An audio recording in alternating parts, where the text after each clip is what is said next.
November is Financial Literacy Month here in Canada, and the theme for this year is Take Charge of Your Finances. The goal is to encourage Canadians to take charge by making a budget, having a savings and debt reduction plan, and understanding their financial rights and responsibilities. If you have no idea where to begin, don't worry, there's help. Karen Wallace, Morningstar's Director of Investor Education, is here to help get us started. Karen, thank you for being here today. Thanks for having me, Ruth. Let's start with budgeting. Why should I care to budget?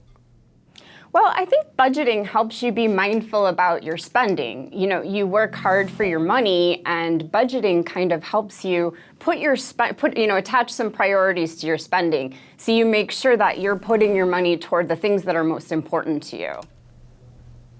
Is it very hard to budget?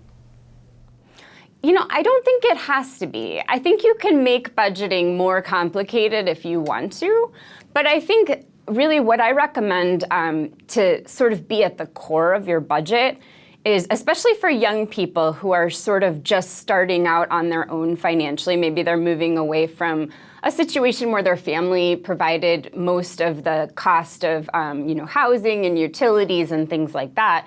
Make that be the core of your budget,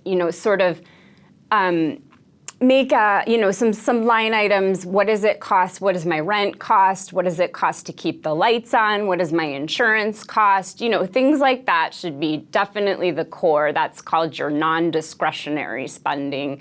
And then really the stuff that's left over, budgeting doesn't really need to be about denying yourself. It's more about what do I have what are the needs that I have with my money, and then what do I want to spend my money on, what's most important to me.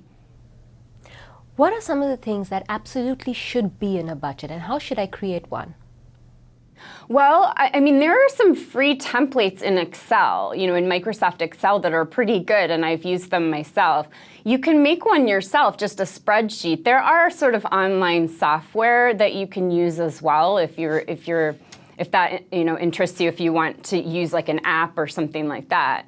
But you can do it using pen and paper. Really, it's probably easier to do it on the computer, just because you can update the document more easily. But really what should be at the core is those things that you can't skip your rent payment, you can't skip your utility payments, things like that. That should really be at the core.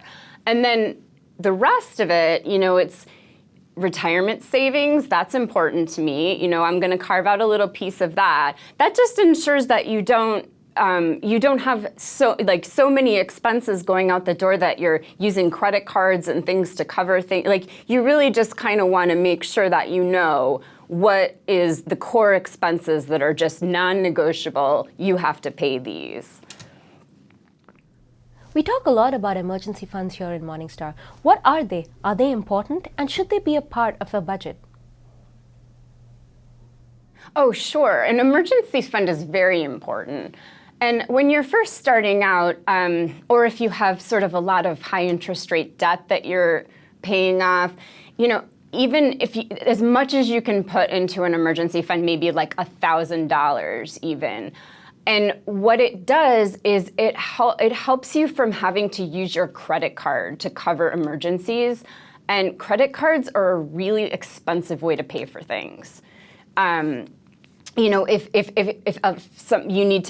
you need to travel unexpectedly, if you have an expensive vet bill, if you yourself have sort of like an expensive medical problem, having that money set aside can give you peace of mind that you're not going to just have to go deeper into debt to deal with something that comes up like that.